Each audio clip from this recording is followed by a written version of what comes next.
Hi! Welcome to my vlog. Ang video ko for today ay comparison ng Nido Kinder 3 Plus versus Anchor Full Cream Milk. Request nga po pala ito ng isa sa mga viewer ko. Maraming salamat po sa tiwalang ibinibigay nyo sa akin para ma-review ang mga gatas na ito.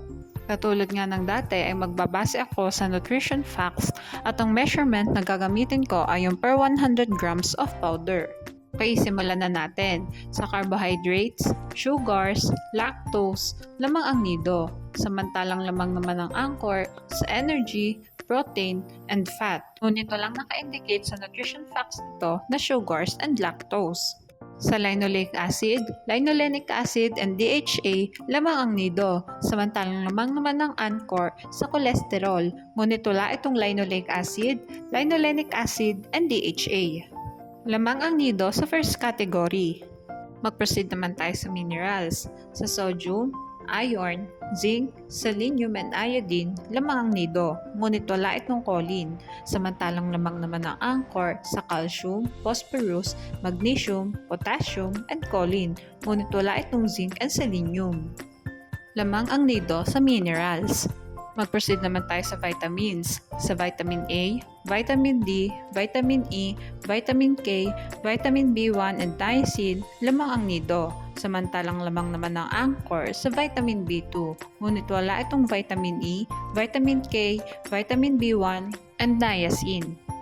Sa vitamin B6, vitamin C, biotin, pantothenic acid, folic acid, lamang ang Nido. Samantalang lamang naman ang Anchor sa vitamin B12. Ngunit wala itong vitamin B6, biotin, pantothenic acid, and folic acid. Lamang ang Nido sa vitamins. At meron naman probiotics ang Nido na wala ang Anchor. Nagtungo naman tayo sa price na parehas kong kinuha sa Lazada.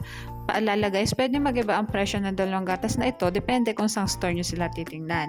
Bale sa magkaiba nilang timbang na 2.4 kg na Nido at 2.5 kg na Anchor, hindi naman masyado nagkakalayo, ay makikita natin na mas mahal ang Anchor compare sa Nido. Based on my computation, pumapatak na ang 1 kilo ng Nido ay 566 pesos, samantalang 1 kilo naman ng Anchor ay pumapatak na 583 pesos. At ito na nga ang summary ng vlog ko today. Sa first category, minerals, vitamins, and other nutrients, lamang ang Nido at mas affordable din ito compare sa Anchor. Basta lagi nating tatandaan, pumili ng gatas na hiyang sa bata. Hanggang dito na lang po ang vlog ko. Sana ay nagustuhan nyo. Thanks for watching. Please like and subscribe for more videos.